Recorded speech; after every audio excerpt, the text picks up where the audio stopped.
kapitbahay namin. So, ito ulit yung dadalhin kong bag. Iniwan ko na yung iba kong pera at magdadala akong tubig, oh.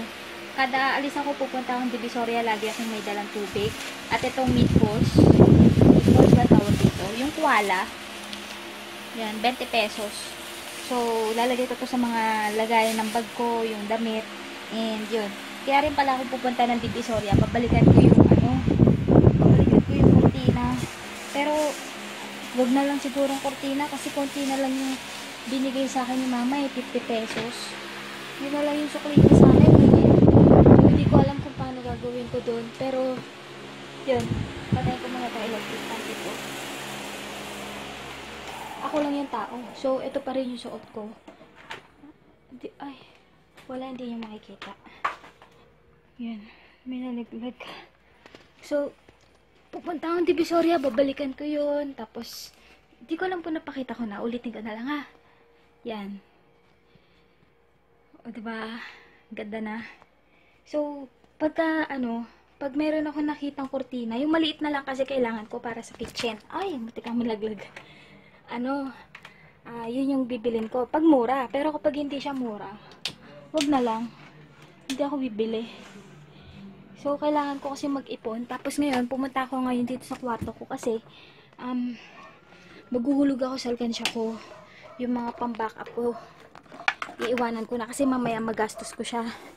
So, yan. Ay, nako. Hinihingal ako. Tapos nakalimutan ko ipakita. Saan ka ba? Ay, nako. Nilagit na. Ito, oh. Ito yung kaliwa. Ito yung kanan. Diba? Lakas lang ng trip ko. So, yan. Dyan muna kayo. Tapos, yan. Yung resume pala na kapatid ko, nasa Australia na, and doon na siya magtatrabaho. And sure ako na kaya niya yon. Tsaka yung mga interview doon, sure na sure yon, kaya niya yung sagutin ng fluent. Pero ako, if ever na nandun na siya, ako na daw yung next na pupunta. If ever na meron pang hiring sa kanila. So, yung hall pala, hindi ko pa nagagawa. Ito. So, siguro, di ko alam kailan ko siya magagawa. Pero, bukas, if ever na wala akong pasok, i-ano ko sa inyo, i-haul ko to sa inyo. Pero, konti lang na may nabili ko. Binilan ko si mama, isa, si daddy, yung kapatid kong bunso, tapos ako. Yun lang. Pero, hindi nakatulad ng dati na, yung madami, as in, ubos na ubos yung 1K, hindi. Kasi nagtira nga ako, tapos, eto, ihulog ko na dito yung mga kailangan kong ihulog. Tingnan nyo natira, oh. 10, 20, 30 pesos lang natira sa pera ko. So, ngayon, kailangan ko na tong i-refill. Lalagyan ko na siya. Para pag kinapos ako sa pera ko, meron akong matatakbuhan, diba? So, yun. At, If ever man nakapos pa yung laman nitong alkansya ko, minsan nanghihiram ako ng pera sa kapatid ko. Kasi yun yung tinuro sa amin ng daddy ko. Kapag kinapos ang isa, kailangan mong tulungan. Tapos sabi naman ng kapatid ko sa akin, bayaran ko na lang daw yun. If kung kailan ako maluwag na. Kasi nakikita niya nga na short ako kasi lahat naman ng sobra sa pera ko, pinibigay ko kina mama. Tapos yun nga, iniiwan ko sa sarili ko, 1K na dapat na pangkain, pang-load, ganun. Kaso yun nga, ayoko nga na nang naglo-load dahil hindi ako mahilig sa cellphone, hindi ako mahilig mag-text. So, puro internet lang talaga ako, yun lang. Then, ayan. Ay, nako. Paano to? So, yun na yung mga ganap at balitaan ko kayo mamaya kung ano na nangyari. Pero yun lang talaga idadayo ko. Tapos gagawin ko, lalakarin ko na lang yan hanggang doon sa Quirino. Para isang sakay na lang ako, 'di ba? Puro tigi isang sakay lang para 20 pesos lang yung magastos ko kasi if ever nasasakay ako ng dalawa, Paura, Divisoria, 14. Tapos pabalik 14 ulit, 28. O, di sayang yung 8 pesos, 'di ba? Nagkunat na naman ako. So, yun. At later na lang maliligo na ako, pawis na ako. Andito kami sa ukay. Si mama. Yan, 50 pesos. 50 pesos. Ayun guys, so nakauwi na kami at ayan, meron na naman akong pinicturean. At syempre, expect na natin, puro libre na lang, 'di ba? So, ganun talaga. Kung alam mong merong problema yung ano ba tawag doon? Yung sa tubig, yung sa Maynilad nila, i-report nila. So, kami pa yung magpiprint, ako pa lahat. Alam niyo yun, na dapat sila yung gagastos.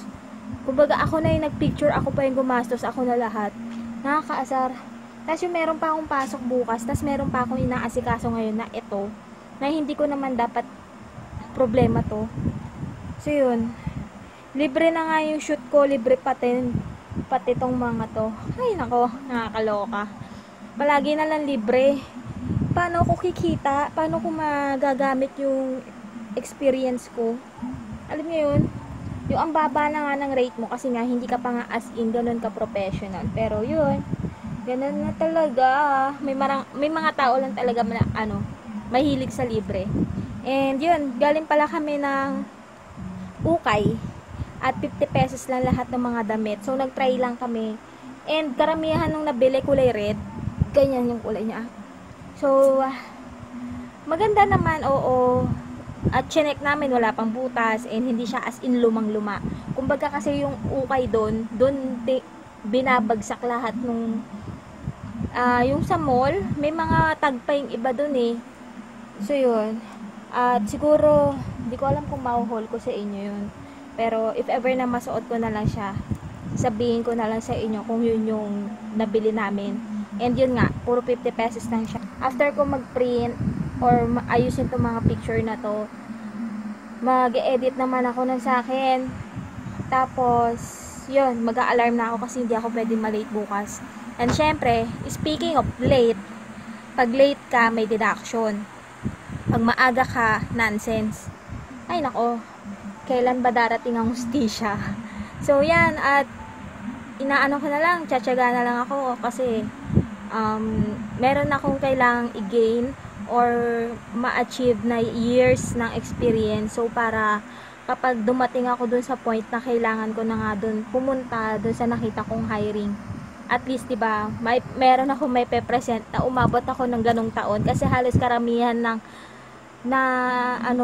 puro 6 months lang or 1 year, ganyan, hindi pa enough. So, kailangan ko pang magtiyaga ng bonggang-bongga. And thank you nga pala doon sa mga nagsasabi sa akin na mag-pray lang ako, darating din yung time na giginhawa. And challenge lang to sa akin ni God. Thank you sa inyo.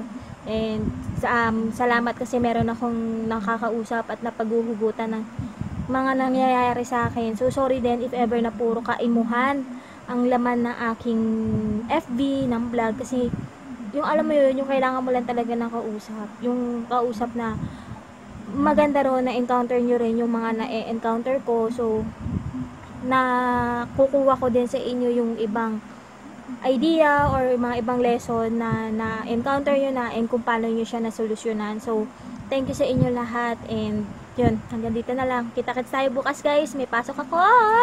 Good night! I can't